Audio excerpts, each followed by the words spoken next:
Hi friends, இன்றைக்கி சூப்பரான ரசம் recipe தான் பார்க்க போகிறோம். வீடியோ ஸ்கிப் பண்ணாமல் லாஸ்ட் வரைக்கும் பாருங்கள். ஒரு 2 டீஸ்பூன் சீரகம், ஒரு 2 டீஸ்பூன் மிளகு போட்டிருக்கேன். சிம்மில் தான் இருக்கணும் அடுப்பு.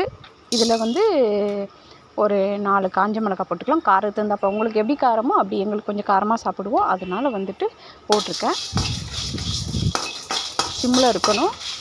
லைட்டாக கொஞ்சம் அப்படி வெடிக்கிற மாதிரி சவுண்டு வரும். அதில் அடுப்பை அமர்த்திட்டு ஒரு கிண்டு சட்டியில் வச்சிடலாம்.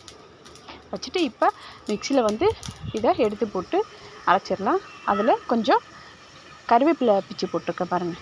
இந்த அளவுக்கு அரைச்சா போதும். ரொம்ப நைஸாக அரைக்கக்கூடாது எப்போவுமே ரசத்துக்கு. இந்த அளவுக்கு அரைச்சா போதும்.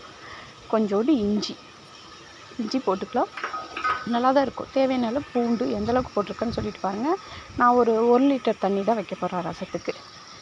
இந்த அளவுக்கு அரைச்சா போதும். ரொம்ப குறப்பாக நைஸாக இருக்கக்கூடாது. தக்காளி புளியும் வேக வச்சு வச்சுருக்கேன்.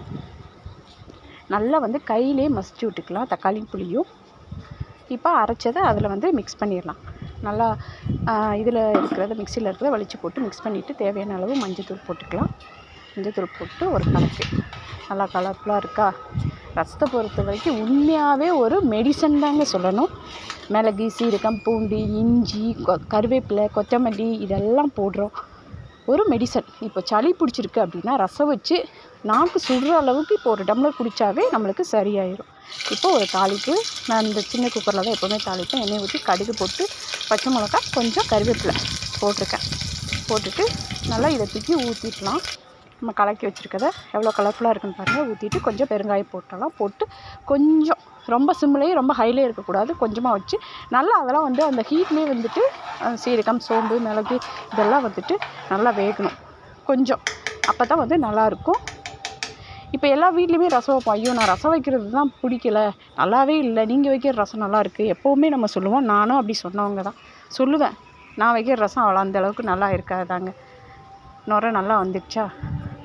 இப்போ ஸ்டவ் அமர்த்திடலாம். ஒரு சில பேர் ரசம் போடும்போதே, ரசம் ஊற்றும் போதே உப்பு போட்டு ஊற்றிடுவாங்க. ஒரு சில பேர் இறக்குன பின்னாடி இதை கடுத்துருன்னு சொல்லுவாங்க. இறக்குன பின்னாடி தான் போடுவாங்க. அதனால உங்களுக்கு எப்படி பிடிக்குதோ அப்படி. நான் இறக்குன ரசம் பின்னாடி இறக்குன பின்னாடி தான் போடுவேன். வீட்டு வேலையெல்லாம் முடிச்சாச்சு. வீடெல்லாம் கிச்சனெல்லாம் க்ளீனாக வச்சாச்சு.